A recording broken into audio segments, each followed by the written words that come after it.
ከቅርብ ጊዜያት ወዲህ በኢትዮጵያ የተለያዩ አካባቢዎች ከትጥቅ ትግል እንቅስቃሴ ጋር የተያዙ መረጃዎች ተበራክተው እየወጡ ነው። ከሚታወቁትና ከተጀመሩት የትጥቅ ትግሎች ባሻገር ሌሎች አዳዲስ እንቅስቃሴዎችም አሉ።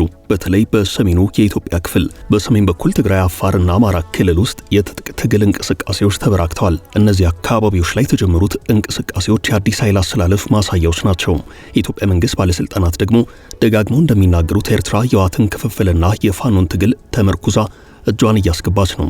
ኤርትራ በኢትዮጵያ ውስጥ የተፈጠሩ የውስጥ ችግሮችን እንደ ጥሩ አጋጣሚ የመጠቀም ልምዷ ከግብጽና ከሱዳን ጋር ያመሳስላታል። በአሁኑ ወቅት ኢትዮጵያን የከበበው አደጋ በዚያው የሚቃኝ ሆኗል። ከዚህ ቀጥሎ ህወሓትን ለመታገል የታጠቀውንና መንግስትን ለመታገል የታጠቀውን ኃይል ከቀጠናው ጉዳይ ጋር አያይዘን እንመለከተዋለን።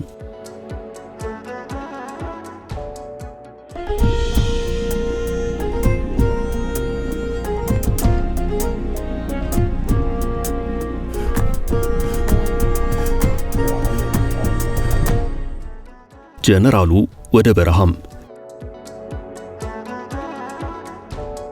ብርጋዴር ጀነራል ገብረ እግዚአብሔር በየነ ይባላሉ። ወዲያን ጥሩ የቁልምጫ ወይንም የትግል ስማቸው ነው። ወታደራዊን አመራር ለመጣል በተካሄደው ትግል ውስጥ ህወሓትን ተቀላቅለው በህወሓት ውስጥ ከተራ ወታደርነት እስከ ክፍለ ጦር አመራር ያገለገሉ ሰው ናቸው። የፌደራሉ መንግስት ሰራዊት የሰሜን ዕዝ አስተዳዳሪና ምክትል አዛዥ ነበሩ። የትግራይ ጦርነት ከመጀመሩ በፊት በጡረታ ከመከላከያ ሰራዊት ተሰናብተዋል። ሆኖም ከዚያ በኋላ በወታደራዊ አመራር ተሰልፈዋል። ጀነራሉ በትግራይ ሰራዊት ውስጥ አርሚ 50 የሚባለው ልዩ ኮማንዶ ኃይል እንደገነቡ ይነገርላቸዋል። በአሁኑ ወቅት በአፋር ያለው የታጣቂ ቡድን አመራሮች መካከል አንደኛው ናቸው። እኚህ ጀነራል ከቢቢሲ ትግርኛ ቋንቋ አገልግሎት ጋር ሰፋ ያለ ቃለ ምልልስ ቆይታ አድርገዋል። ጀነራሉ በትግራይ ክልል ውስጥ የተፈጠረውን ፖለቲካዊ ውዝግብ በመጠኑም ቢሆን የጠራ ምስል የሚሰጥ አስተያየት አስፍረዋል። የህወሓትን ከሁለት መከፈል ተከትሎ በትግራይ አዲስ ትውልድ ተፈጥሮ የትጥቅ ትግል መጀመሩ ይነገራል። በእርግጥ እንደሚባለው በህወሓት ላይ የሚጨክን አዲስ ትውልድ ተፈጥሯል የሚለው የብዙዎች መነጋገሪያ ነው። አሁን ብርጋዴር ጀነራል ገብረ እግዚአብሔር በየነ ወዲያን ጥሩ ለቅድመ ትንተናዎች ማረጋገጫ ሆነዋል። ጀነራሉ ህወሓትን በትጥቅ ትግል ለመጣል ተደራጅተው በረሃ ወርደዋል። ከትግራይ ኃይላት በመለየት ከአፋር ክልል ጋር በሚዋሰን ስፍራ የራሳቸውን ሰራዊት እያስታጠቁ እያሰለጠኑ እያንቀሳቀሱ ነው። ጀነራሉ የትጥቅ ትግል ለመጀመሪያ ያስገድዳቸው መሰረታዊ ጉዳይ ተናግረዋል። ከፓርቲ ፍጹም ነጻ የሆነ ኃይል ለመፍጠር ፓርቲ የማያዝዘው ሰራዊት ለመፍጠር በማለት ተናግረዋል። አያይዘውም እኛ የምንሰራው ፓርቲ፣ እኛ የምናቋቁመው ወታደራዊ መንግስት የለም ብለዋል። የሆነ ሆኖ ጀነራሉ በአሁኑ ሰዓት በአፋርና በትግራይ ክልሎች ውስጥ 4 ክፍለ ጦር ያለው ሰራዊት አደራጅተው እየተንቀሳቀሱ ነው። ጀነራሉ ከትግራይ ሰራዊት አመራሮች ጋር የተለያዩት ከጥር 15 2017 ዓ.ም ጀምሮ ነው። የትግራይ ሰራዊት ከፍተኛ አመራሮች ጥር 15 ተሰብስበው በአቶ ጌታቸው ረዳ የሚመራውን ጊዜ አስተዳደር ሲያወግዙ ተቃውመው ስብሰባውን ረግጠው ከወጡት አመራሮች መካከል አንዱ ጀነራል ገብረ እግዚአብሔር በየነ ናቸው። ይህንን ተከትሎ የሰራዊቱ አመራሮች ጀነራል ገብረ እግዚአብሔር በየነንና ሌሎች የሰራዊቱን ውሳኔ ተቃውሞ ተናግደዋል። ጀነራሉ የታገዱት ከኮር በላይ የሆኑ አመራሮች ተሰብስበው በአቶ ጌታቸው ረዳ የሚመራውን ጊዜ አስተዳደር አውግዘው መግለጫ ሲያወጡ አልቀበልም በማለታቸው ነው። አያይዘውም እኔ የህወሓት ደጋፊ አይደለሁም ማለት ራሱን ይቻል አልሸከመውም ማለት ሰራዊቱን መሸከም የለበትም ማለት ነው። ራሱን ችሎ ወደ ህዝብ ይግባና ይወዳደር። ህወሓት ይጥፋ ይጥፋ የራሱ ጉዳይ ነው፣ ይቀጥል አይቀጥል የራሱ ጉዳይ ነው። እኔን የሚመለከተኝ የትግራይ ህዝብ ጉዳይ ብቻ ነው ብለዋል። እንደ አይነቱ ፍትጊያ በጦርነት ውስጥ የቆየውን የትግራይ ክልል ዳግም ወደ ግጭት አዙሪት አይከተውም ወይ ተብለው የተጠየቁት ጀነራሉ እኔ ኢንተርናሽናል ጀነራል ነኝ፣ ይህንን ሆኜ የህወሓት ሚሊሻ መሆን አልፈልግም። ህወሓት ፓርቲያችን ነው የሚሉ የእርሱም ሚሊሻ እንደሆኑ ነው የሚቆጠረው፣ ሚሊሻነትን ደግሞ አልቀበልም ብለዋል። አማራጩ ለምን የትጥቅ ትግል ሆነም? አፋርስ ስለምን ተመረጠም? በእርግጥ እንደ ጀነራሉ ገለጻ ወደ ወታደራዊ እንቅስቃሴ የገቡት ልዩነታቸውን በሰላማዊ መንገድ ለመፍታት ሞክረው ሲያቅታቸው ነው። እውነታውም ይህ ነው ማለት ይቻላል። በአቶ ጌታቸው ረዳ አባባል የህወሓት አመራር ወቅታዊ ሁናቴ ተከታዩን ይመስላል። ህወሓት ከስህተቱ አይማርም። 300 ሺህ አባላት እያሉት በአመራር አልታደለም። የህወሓት አመራር ብቃት የለውም። ስለዚህ መቀየር አለበት። ምክንያቱም ይህ ነው የሚባል የለውጥ ስልት የለውም። የህወሓት አመራር 99 በመቶ ጥፋቱ ገና አልተጋለጠም። ሙሉ ለሙሉ ከትግራይ ህዝብ ጫንቃ መውረድ አለበት። የትግራይ ህዝብ በማስያዝ መቆመር እስኪቀየር ያለመታከት እታገላለሁ ብለዋል የወቅቱ የጠቅላይ ሚኒስትር አብይ አህመድ የምስራቅ አፍሪካ ጉዳዮች አማካሪ ሚኒስትር አቶ ጌታቸው ረዳም። በረሃ የወረዱት ጀነራል ያረጋገጡት የአቶ ጌታቸውን ረዳ አስተያየት ነው። እንዲህ በማለት ያሁኑ የህወሓት አመራር ያለውን ካላደረክ ትጠፋለህ፣ መኖር አትችልም፣ ከትግራይ ትጠፋለህ፣ ማተም መንጠቅ አያስፈልግም ማለት ያስቀጣል፣ ጽፈት ቤቶች በመዶሻ እየሰበር ከአስተዳዳሪዎች ማባረር ትክክል አይደለም ማለት ያስቀጣል፣ የታገልነው በሰላም እንድንኖር ነበር፣ ይህ አልሆነም ብለዋል። በሰላማዊ መንገድ በጽሁፍ ብዙ ጊዜ ሞከርናቸው፣ እምቢ ብለዋል። የመጨረሻ ሊያስሩን መሆኑን ስናውቅ ወጣን። ሊያስሩን የፈለጉት ደግሞ የአሁን የሚመኩበት ሰራዊት እንደሚያጡት ላረጋግጥላቸው ፈልጋለሁ ብለዋል። ሌላው አወዛጋቢ ጉዳይ አፋር ክልል ለምን የትጥቅ ትግላቸው አካል እንደሆነ ከማወቅ ጋር የተያዘ ነው። እንደ ጀነራሉ ንግግር ገና ስም ያልወጣለትና 4 ግንባሮች ያሉት ታጣቂ ቡድን በአፋርና በትግራይ አካባቢ ይንቀሳቀሳል። በትግራይ ሰራዊት ውስጥ ብዙ ኃይላት እንዳሉት በጀነራሉ ቃለ ምልልስ ላይ ተጠቁሟል። የጀነራሉ ንግግር እንዲህ ይቀጥላል። የኛ ሰራዊት ነው የሚሉት ሚሊሻ አሁን ከኛ ጋር ነው ያለው። ከፍቶት ነው ያለው። ለውጥ ይፈልጋል። ጊዜው የወጣቶች እንዲሆን ነው የሚፈልገው። እንዲማር፣ እንዲለወጥ ይፈልጋል። የተሻለ ገቢ እንዲኖረው ይፈልጋል። ወላጆቹና ቤተሰቦቹ ከውጊያ ወጥተው አሁን መልሶ ግንባታና ለውጥ፣ ሰላም ይፈልጋል። ስለዚህ ወጣቱ ሰራዊት እኛ ጋር ነው ያለው። ብዙዎች ነን ሲሉ ተናግረዋል።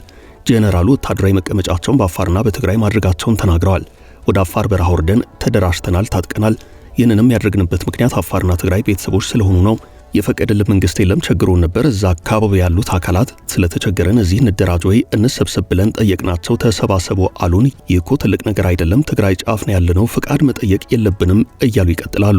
ጄኔራሉ ከፌደራሉ መንግስት ጋር ስላላቸው ግንኙነት ተጠይቀው እዚህ እንዳለን ያውቃል፣ ግን የሚያገኙት ምንም አይነት ድጋፍ እንደሌለ ተናግረዋል። ይህ ከአዲሱ ኃይል አሰላለፍ አንጻር የሚያወዛገብ ጉዳይ ሆኗል።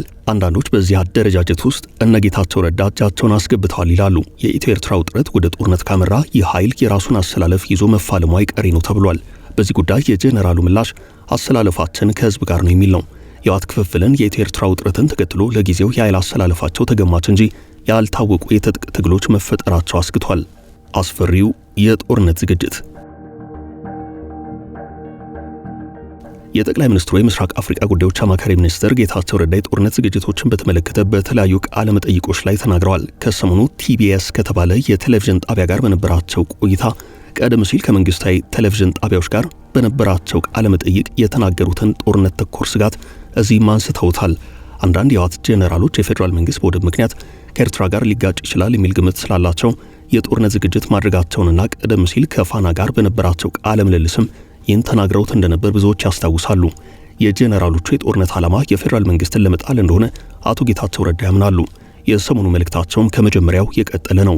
እንዲህ ይላል። በዚህች ሀገር በጠመንጃ አፈሙዝ በመታገዝ ስልጣን ለመያዝ ማለም ማብቃት አለበት። ከትግራይ ተገፍቼ ወጥቼ ወደ ስደት እንዳልሄድ ሀገሬንና ህዝቤን የማገለግልበት እድል ነው የተሰጠኝ። ይህንን እድል እንዳገኝ ላመቻቹልኝ ለኢፌዴሪ ጠቅላይ ሚኒስትር አመሰግናለሁ። ዳግም ግጭት እንዳይቀሰቀስ የተቻለኝን ሁሉ ሰራለሁ። በተሰጠኝ የኃላፊነት ቦታ በአፍሪካ ቀንድ ዘላቂ ሰላም እንዲኖር ለመስራት ከፍተኛ እድል ይፈጥርልኛል። ካሁን በፊት ግጭት እንዲፈጠር የነበረኝ ሚና ይበቃል። አሁን ወደ ተመደብሁበት ቦታ በአፍሪካ ቀንድ ሰላም እንዲሰፍን በመስራት ያለፈውን ጥፋቴን ለማካካስ እሰራለሁ ብለዋል። ይህም ሆኖ ኢትዮ ኤርትራ ማዕከል ያደረገው ቀጠናዊ ጦርነት አይቀሬ ነው የሚለው አስተያየት አመዝኖ እየተሰማ ነው። በርካታ የትጥቅ ትግልና የጦር ዝግጅትም እየተደረገ ነው በሁለቱም ወገን በኢትዮጵያም በኤርትራም። በኢትዮጵያ በኩል በአፋር በረሃ ብቻ ወደፊት ይፋ የሚሆኑ አዳዲስ የትጥቅ ትግል እንቅስቃሴዎች አሉ። ከአፋር ክልል ወደ ኤርትራ ተሻግረው ደግሞ በኤርትራ ግዛት ስር የትጥቅ ትግል የሚያካሂዱም አሉ። የኤርትራ መንግስትን ለመጣል የሚንቀሳቀሰው ብርጌድ ንሓመዱ የተሰኘው ተቃዋሚ ኃይል ቢሮውን አዲስ አበባ ከፍቶ ወታደራዊ እንቅስቃሴውን አፋርና ትግራይ አካባቢ አድርጓል። ይህ ቡድን በኢትዮጵያ ለሚገኙ አባላቱ ስልጠና እየሰጠ ነው። ብርጌድ ንሓመዱ ወታደራዊ ስልጠና ማድረግ ጀምሮበታል በተባለው የአፋር ክልል በአዲስ አበባ ቢሮ ከፍቶ ቀጥሎ ሌላ ቢሮ የመክፈት እቅድ እንደነበረው የንቅናቄው አመራሮች ከቢቢሲ ጋር በነበራቸው ቃለ ምልልስ መናገራቸው ይታወሳል። ይህን ተከትሎ አፋር፣ አማራና ትግራይ በብዙ መልኩ ስጋት ላይ መውደቃቸው እየተነገረ ነው። በተለይ ደግሞ በአፋርና በትግራይ ክልል በኩል ያለው ስጋት በእጅጉ አመዝኗል። በዋነኝነት የሚያሰጋው የኢትዮ ኤርትራ ጦርነት ነው። በአሳሳቢነቱ የቀጠለው የሱዳን ጦርነትም ከቅርብ ጊዜያት ወዲህ ከኢትዮ ኤርትራ ውጥረት ጋር ተያይዞ እየተነሳ ነው። ሁለቱ ተፋላሚ ጄኔራሎች አንዳቸው ከኤርትራ ሌላኛቸው ከኢትዮጵያ ጋር ተገናኝተዋል። በቅርቡ የሱዳን ፈጥኖ ደራሽ ጦር መሪ ጄኔራል ሐምዳን ዳጋሎ በኤርትራ ላይ ዝተው ነበረም። ዳጋሎ ኤርትራ ደፍራናለች፣ ኢሳያስ አፈወርቂ ተዳፍረውናል፣ በሱዳን የውስጥ ጉዳይ ጣልቃ ገብተዋልና በኤርትራ ላይ እርምጃ ለመውሰድ እንገደዳለን ብለዋል። የግብፅንም ስም አነሳስተዋል። እርሳቸው የተናገሩት የጄኔራል አልቡርሃንን ጦር በማሰልጠን እገዛ እያደረገች ነው ሲሉ ኤርትራን በመውቀስ ነው። ከዚህ የጄኔራሉ ክስ በኋላ ሌላ አሳሳቢ መረጃ ወጥቷል። የአልቡርሃን ጦር አባላት ወደ ኤርትራ ገብተው በዚያ ስልጠና ሊወስዱ እንደሚችሉ የሚያመላክት ነው የወጣው ዘገባም። ይህ የኃይል አሰላለፍ ሌላኛው ማሳያ ነው። በሌላ በኩል ወደ ሶማሊያ አምርቶ የትጥቅ ትግል ለማድረግ ዝግጅት እያካሄደ ያለው የኦብነግ አንደኛው ክንፍ እዚህ ጋር መጠቀስ ይችላል። ይህም ክንፍ በመንግስት ላይ ቅሬታ የሚያነሳ ነው። በአጠቃላይ ኢትዮጵያ፣ ኤርትራ፣ ሱዳን፣ ሶማሊያን ማዕከል ያደርጉ ወታደራዊ እንቅስቃሴዎች ወደ ግጭትና ወደ ጦርነት እንዳያምሩ ምስራቅ አፍሪካንም እንዳያተራምሱ የሚያሰጋ ሆኗል።